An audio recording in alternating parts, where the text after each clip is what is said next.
Κυρίες και κύριοι, χαίρετε. Η επόμενη μέρα στη Γερμανία και οι διαπραγματεύσεις για το σχηματισμό της νέας κυβέρνησης, που αναμένεται να διαρκέσουν αρκετές εβδομάδες, βρέθηκαν στο επίκεντρο της συνέντευξης που παραχώρησε στην τηλεόραση της Βουλής ο νέος πρέσβης της Γερμανίας στη χώρα μας, Γενς Πλέτνερ.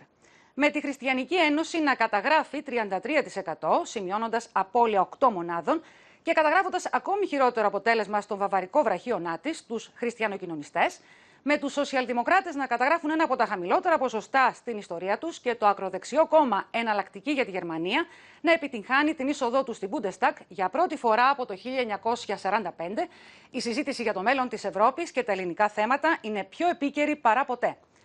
Με επικρατέστερο το σενάριο της συνεργασίας ανάμεσα σε χριστιανοδημοκράτες, χριστιανοκοινωνιστές, φιλελευθέρους και πρασίνους, τον λεγόμενο συνασπισμό της Τζαμάικα, αναδεικνύουμε τα μηνύματα των Γερμανών ψηφοφόρων και τις δυσκολίες που θα αντιμετωπίσουν οι κυβερνητικοί εταίροι μέχρι να καταλήξουν σε προγραμματική συμφωνία. Κρίσιμο ερώτημα: από ποιον πολιτικό χώρο θα προέρχεται ο επόμενος Υπουργός Οικονομικών της Γερμανίας, αφού το φιλελεύθερο κόμμα, μετά την επάνωδό του στο Γερμανικό Κοινοβούλιο, αναμένεται να διεκδικήσει αυτό το μείζονο σημασίας για το μέλλον της Ευρωζώνης χαρτοφυλάκιο. Ζήτημα που παρακολουθεί με έντονο ενδιαφέρον η Αθήνα, με φόντο την πορεία της τρίτης αξιολόγησης του ελληνικού προγράμματος, καθώς και το ζήτημα του χρέους.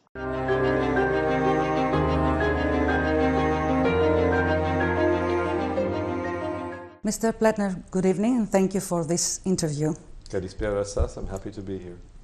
You have been appointed ambassador of Germany to Greece at a crucial turning point for Europe and for Greece. In Greece we had an anxiety for the result of German elections because we have in front of us the third evaluation of the Greek program and of course the debt issue. So what can we expect from this result?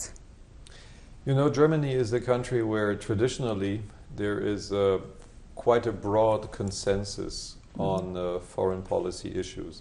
So I think the good news is that nobody should be afraid of radical changes. But of course, a new government will always, you know, look at its composition.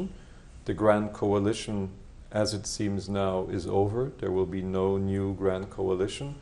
What seems to be taking shape now is something we have never had in politics on the federal level, which is a so-called Jamaica coalition. Jamaica because of the colors of the party. So this would be the CDU of Mrs. Merkel together with the Green Party and the Liberals, the FDP. They will now sit together, I presume for quite a while, and draft something what we call a coalition treaty. Yes. This is a big book, like 100 pages, where as many as possible detailed joint initiatives and plans and positions are going to be fixed. And one of the important chapters will of course deal with future European policies. According to analysts, a coalition of liberals and Christians was the worst scenario for Greece because liberals still talk about Brexit. Do you think that the participation of the Greens will have a balancing role? The Liberal Party in Germany has a long foreign policy tradition. For many decades, the German foreign minister was from the Liberal Party. Everybody still remembers Hans-Dietrich Genscher, who was a very prominent foreign minister. So the FDP is an eminently pro-European party. At the same time, it's a progressive, economy-friendly party, and it has indeed said that on European politics it wants to take a fresh look at the way things are going. But as I said, you know, it's a coalition, and the three parties will have to find compromises on all these issues. And as you suggest, the Green Party has a somewhat different view on these issues. So the result we will see will be a compromise between FDP and Green positions. And don't forget, please, that the biggest partner of this coalition is the CDU. And their position has not changed since the elections. So Angela Merkel will accept to give the Ministry of Finance to FDP because the Liberals wish to take the Ministry of Finance. You know, and this is crucial for the Eurozone. That's true. You know, in Germany too, the public discussion and the media discussion very quickly turns away from program to persons, and everybody wants to know who is going to be what. But the system is such in these negotiations I described that first steering committee from the party leaders and sub-working groups for every issue sit down, they draft this coalition agreement, then at the end there are a few bones of contention where a compromise has to be found, then you finish the coalition agreement, and only then you start talking about who gets which post. So this question, who will be the next finance minister, it's important for Europe, it's very important for us, it's an important ministry in our system. This question will be answered at the very end. So I wouldn't expect us to know who will be the next finance minister before the middle of December, let's say. And you know, I don't even know Mrs. Merkel knows who will be her next finance minister at this point of time. Such a coalition seems to be far away from the French proposition. Do you think that we have a Europe with less solidarity and tighter fiscal policy? First of all, I don't think that this is necessarily a combination. Tight fiscal policies and less solidarity. I think you can very well have, you know, tight fiscal rules and solidarity, and maybe both even go together. Because if we want to, you know, get closer, then I think we all need to agree on which rules should apply, and only if we agree on rules, then we can, you know, open spaces of joint solidarity. So I would, you know, put a caveat on this contradiction. As to the French proposals, Mrs. Merkel has said she is basically in favor. The Greens have said they are in favor. The FDP has said they want to have a close look at this because there are some things where they might have problems. But we are at the very beginning. Mr. Macron only this week, 2 days ago, has presented more details about his proposals, and these will now, I think, in every one of these parties in Germany have to be analyzed, and based on that they will then, I think, define their positions with which they go into the negotiations. And the basic rule is you never go into the negotiations with the same thing as with which you come out. The Jamaican coalition is the only scenario. I mean, are there any alternatives, for example, elections again, or SPD to change their mind? You pointed out the two other theoretical alternatives. The SPD was very clear from the evening of the elections onwards, saying that they feel that the voters have spoken, and the message of the voters to the SPD was very clear: go into the opposition. And they feel that given the results of the elections, it is important that a party like the SPD, which is the oldest German party, it stood up against the Nazis. The members of the SPD were sent into the concentration camps for their political beliefs. They say it's important that such a party is leader of the opposition and not the AfD. So this is their argument, and they seem quite determined to carry this through. Remains the option of new elections, but I think this is the last idea on anybody's mind, because there is this saying, you know, in Germany, you can't go to elections until you get the result you want. The voter speaks, and then politicians have to do the best of it. Mr. Plötner, how did Germans vote? Did they punish the policies and the politicians in Germany because they have led AfD to the Bundestag with a very alarming rate? You're true. This is a concern, I think, to very, very many of my compatriots. We have now 4 years of grand coalition behind us, and then before that interrupted by one term, another 4 years. And everybody was aware of the fact that such a grand coalition comes with a price. The price is that the fringes of the political spectrum get stronger. So, you know, it sounds weird now, but that the fringes would get stronger was something we kind of all knew when we went into this grand coalition. Now, of course, that the AfD had such a strong showing in the results was a shock for very many and came as a surprise. But recent opinion polls after the elections have shown that over 60% of those who voted in favor of the AfD did so motivated by protest. And only 30% said that they strongly believed in the political goals of the AfD themselves, itself.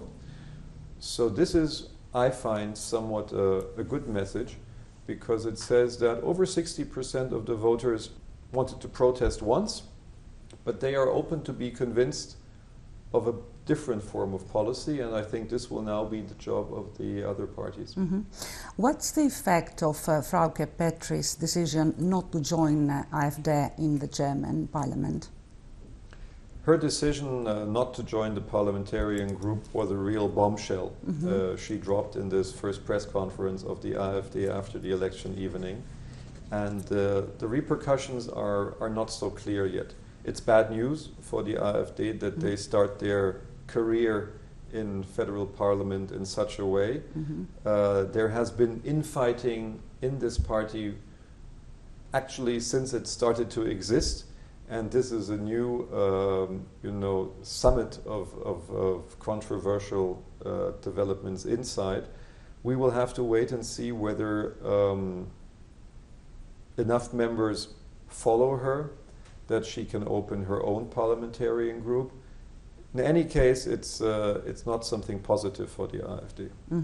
How Germans feel about the presence of an extreme right-wing party in the parliament, in the German parliament, 60 years after Nazism fall? First of all, I would like to make 3 points. I think number one, the vast majority is in strong disapproval to this development. Secondly, we have to put some perspective into this, because 12.8% AfD result also means that 87% of Germans did not vote for the AfD. They had 4.7. They had 4.7 before. Something must have gone wrong, and we talked about that. So indeed.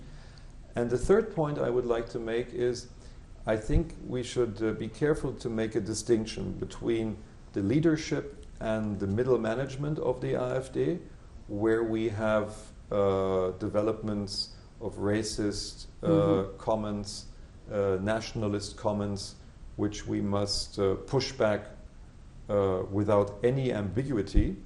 And at the same time, we should not put everybody who voted for the AfD into the Nazi bag, because I think this would be wrong, dangerous, and would make it too easy for ourselves. There are people who wanted to protest. We talked about that before. And these people are not lost to the AfD. They can be reconquered by the parties of the political middle field, and they should. You have recently met the President of the Hellenic Parliament, Mr. Vučić, and you said that Germany acknowledges all the chapters of its history and the moral responsibility. What does this mean? What has to do with the German war damages, practically? You know, the relationship between our two countries is very old. It dates back, and it has it's like a book with many chapters. We have many positive chapters, but we also have very tragic, negative, and sad chapters. And obviously, the German occupation of Greece during the Second World War is one of the most painful times of our relations. Now you say, what does that mean practically? I think it means that we don't look away, that we actively contribute to the memory of the victims. That's why I went, right after I came here to Greece, I went to Komeno to commemorate the children, men, women who were slaughtered there by German soldiers. And that is why President Gauck, when he came to Greece, he apologized for what had been done in the German name. I think this is what standing up to our moral responsibility means. Even if, you know, I was born in 67, my father was born in 45. Personally, we have nothing to do with the Second World War anymore. But standing up to the moral responsibility means that even my generation lives up to that and says this was done in the name of Germans, by Germans, and we carry for the rest of our lives a moral responsibility. And when my son, who is 6 years old, asks, but what did German soldiers do here?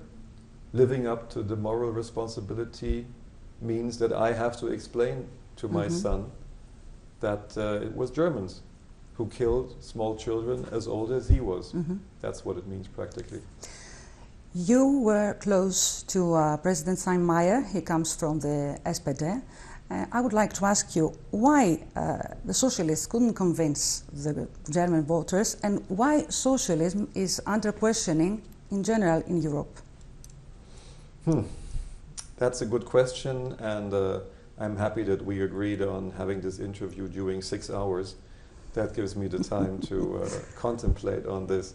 No, but seriously speaking, I think there is no easy answer to this. I would suggest one reason. I think that the traditional link between socio-economic milieus and political parties as it existed during best part of the 20th century, this link doesn't exist anymore. The traditional worker we had 1915, 1920, he doesn't exist anymore, and there where he exists, he is not automatically, as it was before, the voter of a social democratic party. Today he can vote for the liberals because he is a worker who has a lot to do with IT and feels that, you know, we should go further in digitalization, and he feels the liberals do most for that. Or he can vote even for the AfD because he feels subjectively threatened by globalization and all this crazy world around. So this automatic link between certain milieus and the social democracy doesn't exist anymore, and I think that is one of the reasons, others must be added, for the structural weakness of social democratic parties. Mr. Ambassador, thank you very much for this conversation. Ευχαριστώ πολύ, πάρα πολύ.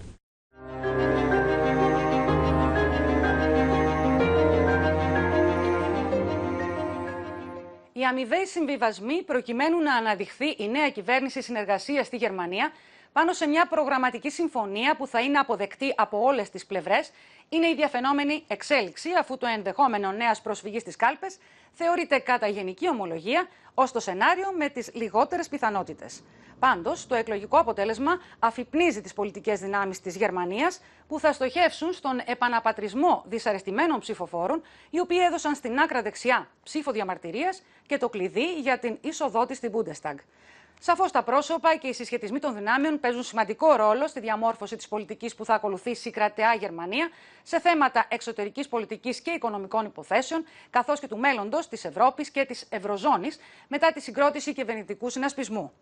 Ωστόσο, δεν είναι λίγοι αυτοί που εκτιμούν ότι δεν αναμένονται δραστικές διαφοροποιήσεις σε βασικούς άξονες της ήδη ασκούμενης πολιτικής, ενώ θεωρούν σίγουρο έναν νέο συμβιβασμό σε ευρωπαϊκό επίπεδο μετά τα νέα δεδομένα. Κυρίες και κύριοι, καλό σας βράδυ.